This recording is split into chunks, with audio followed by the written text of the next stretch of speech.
Welcome to New Possibilities. I speak truth to power without fear. So I'm sure by now most of you have heard about the Sonya Massey killing, and I want to just take out time to share my thoughts about this horrible tragedy. You know, this sister, Sonya Massey, called the police seeking assistance and ended up getting assassinated by these police. The sister called the police because she thought that there was a prowler on her property.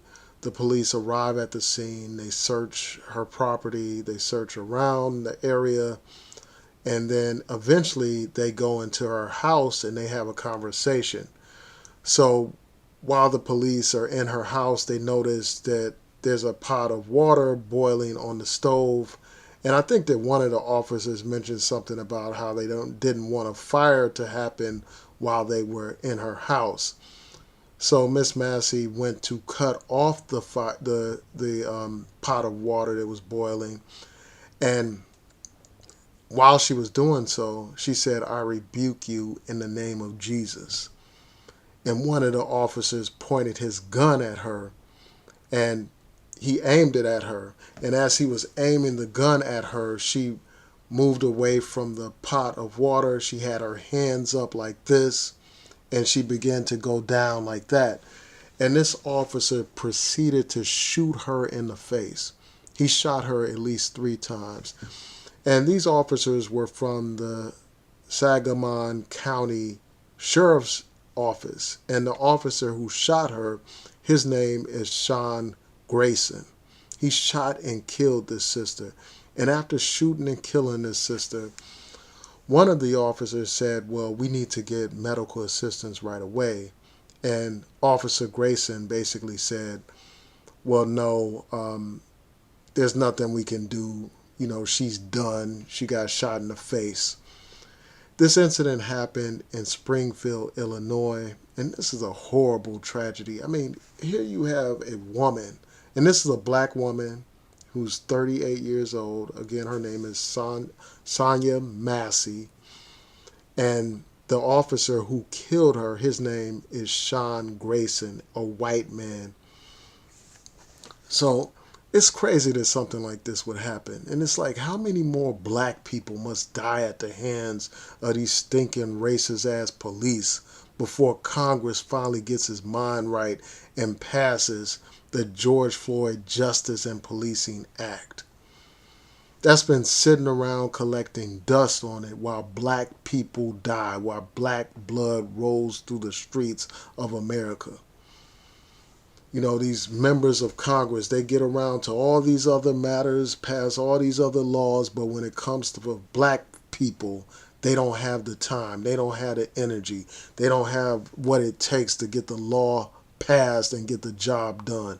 And it's an absolute disgrace. And it has to be pointed out that the people that are holding back and preventing this law from being enacted, most of them are Republicans.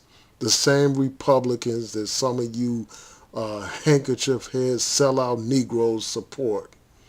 While black people are dying, these Republicans are preventing this legislation from being passed.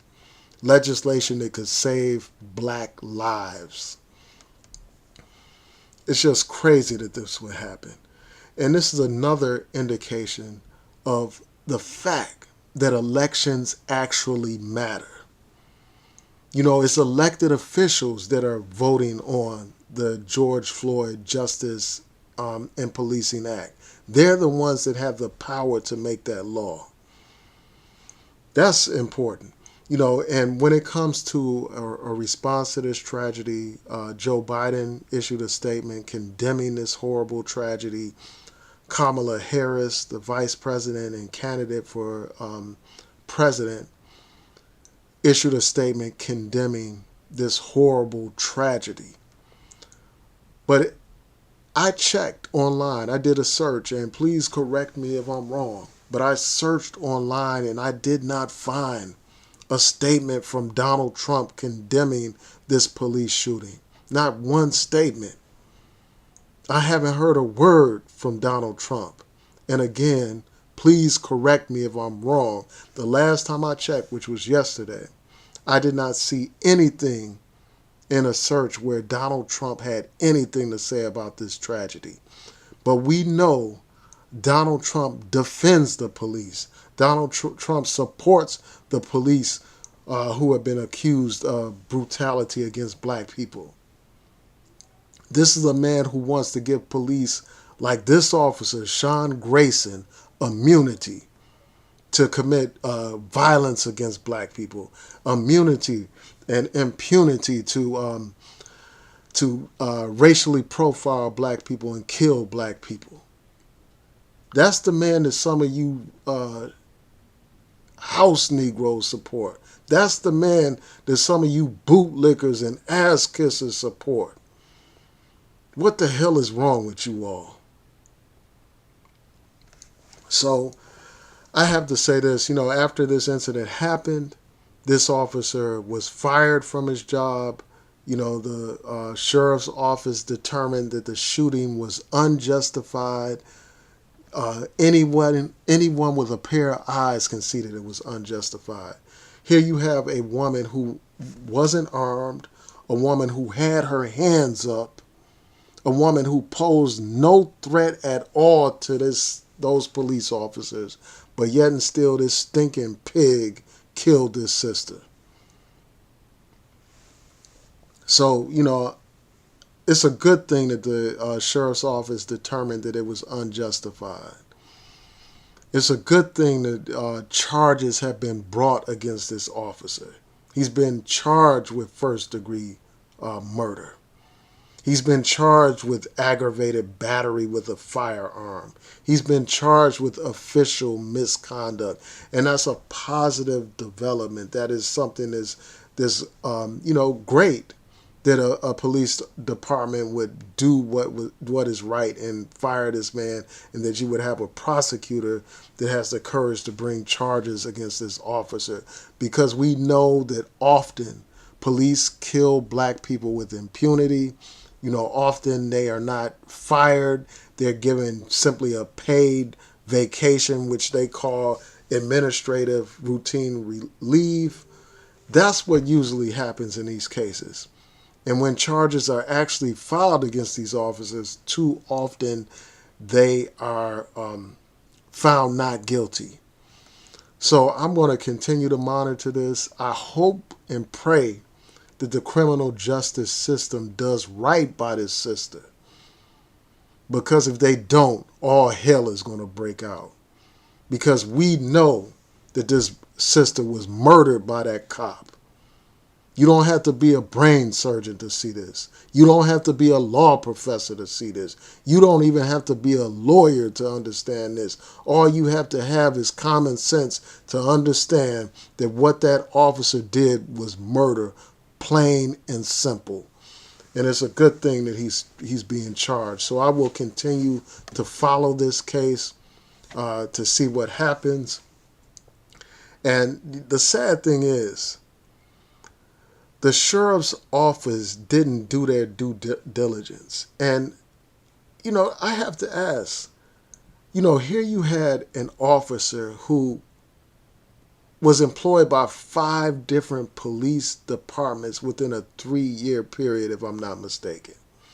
This is an officer who had been convicted of driving under the influence. How in the hell is someone able to bounce from police department to police department within such a short period of time? And why did he constantly move from police department to police department? I want to know, was this man reprimanded? Did he have a record of complaints against him? That should be an immediate red flag. And, it looks like the sheriff's office didn't do their due diligence when they hired this man. It looks like the sheriff's office may not have trained this officer properly. So, it's a good thing that the family is represented by Ben Crump. Hopefully he will get justice for the family, compensation for the family, because this is a horrible tragedy. A 38-year-old black woman's life is snuffed out. So, again, I will follow the developments in this case, and I'm really interested in hearing from you all. Like, what do you all think about this horrible tragedy, and what do you think can be done to address this? Because if this criminal justice system doesn't work out, if they don't do right by this sister and her family, again, all hell is going to break out. Because when the people have no faith in the system, they take matters into their own hands.